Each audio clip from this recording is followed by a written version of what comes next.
Itong vlog ko ay wala na munang intro. Alright, good morning mga kapepe. Kaka-out ko lang ng work. Ito yung view ko lagi pag umaga.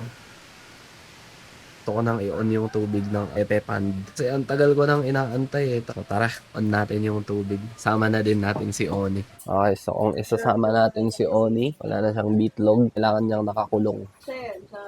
Ayan, dyan ka muna. Bawal ka pa kasing tumapak sa grass eh. Yan, pwede na natin siyang isama.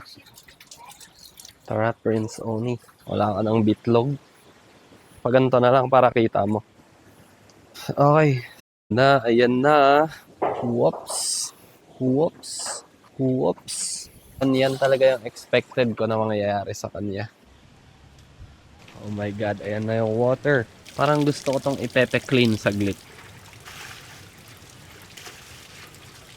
Ayan na. Basta manggagaling siya doon. And then mag-drain. Lalabas siya dito and then saka ito mag-feel. Hindi ako nakabahan ako pero pala na. Medyo malapit na siya and then malayo pa pala. Hintayin pa natin. Maangat na yung tubig. Malapit na siyang umabot sa drain. Okay, tara check natin sa kabila. Oh my God, ayan na. Gagi, may flow na. Ito nga, linisan ko lang to. Alright, so next naman is mapupuno tong part. And then, malalaglag siya dito sa butas. Parang waterfall.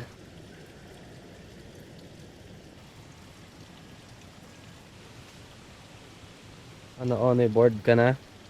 Ayan yung ginawa nating drain niya. Okay. It's working. Sa mga hindi nakakaalam, almost a month ko tong project. Nung bata kasi ako, mahilig ako mag-alaga ng mga palaka and turtle. So meron talaga akong maliit na pond. Nung naisip namin gumawa ng coffee shop, sabi ko dapat merong pond. So ayan, ginawa ko na yung gusto ko. Ayan, nakakatuwa lang. Gumagana na yung pond. May mga leaks pa siya, hindi pa siya perfecto. Pero dahil yun sa overflow, hindi na siya tumatagos sa cracks. Gaya nung unang trinay nating i-on yung tubig. And gawan naman natin to ng montage. Let's go.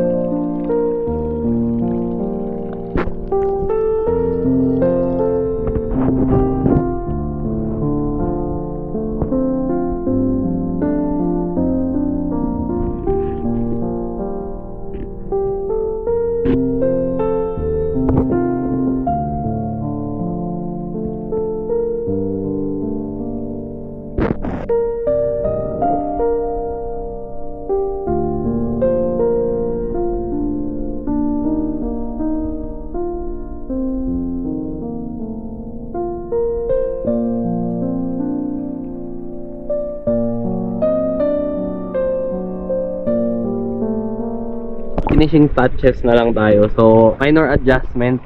Aangatan natin to ng onte. Konting-konti lang. Kahit semento lang siguro, tas Sahara.